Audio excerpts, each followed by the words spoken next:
Assalamualaikum warahmatullahi wabarakatuh. Perkenalkan, nama saya Abdul Adim Aminullah, Prodi PAI kelas 5E pagi.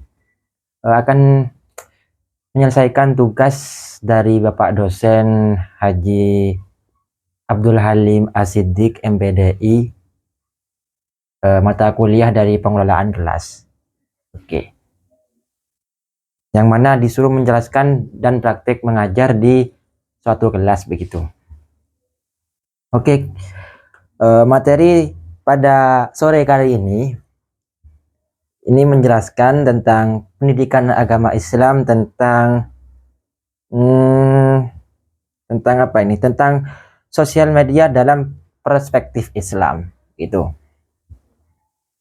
Yang mana sosial media tersebut definisinya yaitu sosial media adalah platform digital yang memungkinkan pengguna untuk berinteraksi, berbagi konten, dan membangun jaringan media sosial. Contohnya termasuk Facebook, TikTok, YouTube, ataupun Twitter, begitu. Yang kedua, dampak ini. Yang pertama, dampak sosial media dalam kehidupan. Ini dampak positifnya. Yang pertama, mempermudah komunikasi, terus menyebarkan informasi, dan membangun komunitas. Itu yang termasuk dampak dari positifnya. Terus dampak negatifnya apa ini? Dampak negatifnya itu bisa menyebarkan hoak, terus mengurangi interaksi langsung, dan mengganggu konsentrasi para netizen atau manusia-manusia lain begitu. Itu yang dampak negatif begitu. Contoh-contoh dampak positif yaitu memperoleh informasi tentang kegiatan keagamaan. Itu yang pertama. Yang kedua, menghubungkan umat Islam dari berbagai belahan seluruh dunia, belahan dunia. Tuh. Itu contoh dampak positif begitu ya. Adapun contohnya dampak negatif. Ini dampak negatifnya yaitu penyebaran berita palsu yang dapat merusak reputasi seseorang. Terus penurunan kualitas hubungan sosial media karena lebih banyak berinteraksi melalui layar gitu.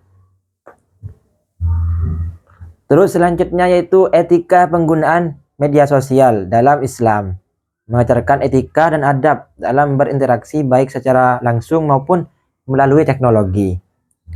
Beberapa prinsip yang perlu diperhatikan. Ini yang perlu diperhatikan. Yang pertama, kejujuran. Kejujuran ini selalu menyampaikan informasi yang benar. Yang kedua, sopan santun, menghormati pendapat orang lain. Itu yang sopan santun. Terus menjaga privasi. Menjaga privasi ini tidak membagikan informasi pribadi yang dapat merugikan diri sendiri ataupun orang lain.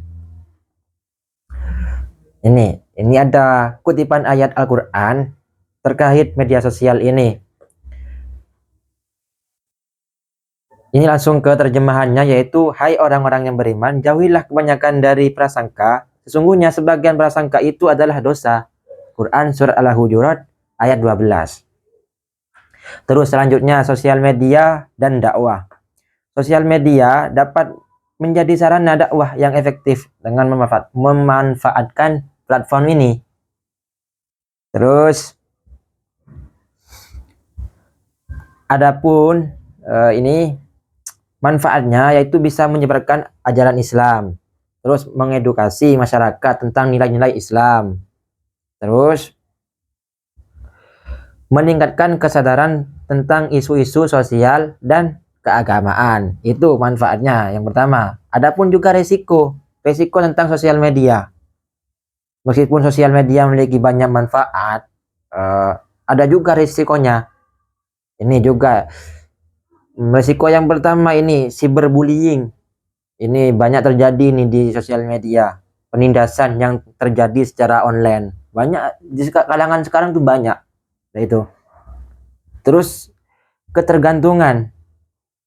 Terlalu banyak waktu yang dihabiskan di media sosial dapat mengganggu aktivitas sehari-hari. Ini terutama yang pengangguran atau yang nggak ada kerjaan apa-apa ya, main sosial media dari pagi sampai sore ataupun sampai malam, begadang mungkin begitu. Itu.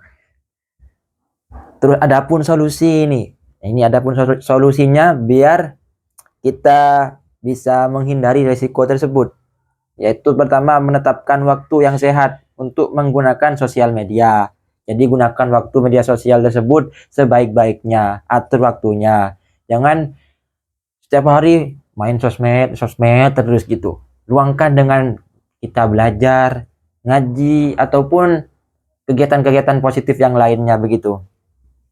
Terus solusi yang kedua yaitu mendidik diri sendiri dan orang lain tentang etika digital. Ini bisa mendidik diri sendiri dan orang lain tentang etika digital begitu. Media sosial maksudnya.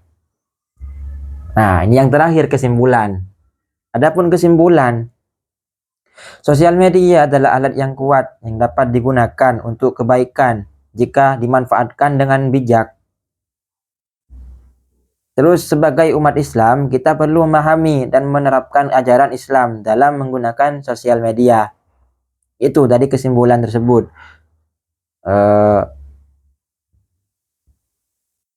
Mungkin cukup itu.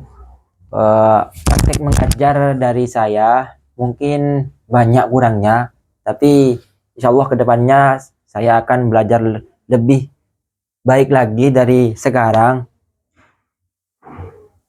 Mungkin cukup itu. Kurang lebihnya saya mohon maaf. Ihdinas siratal mustaqim. Wassalamualaikum warahmatullahi wabarakatuh.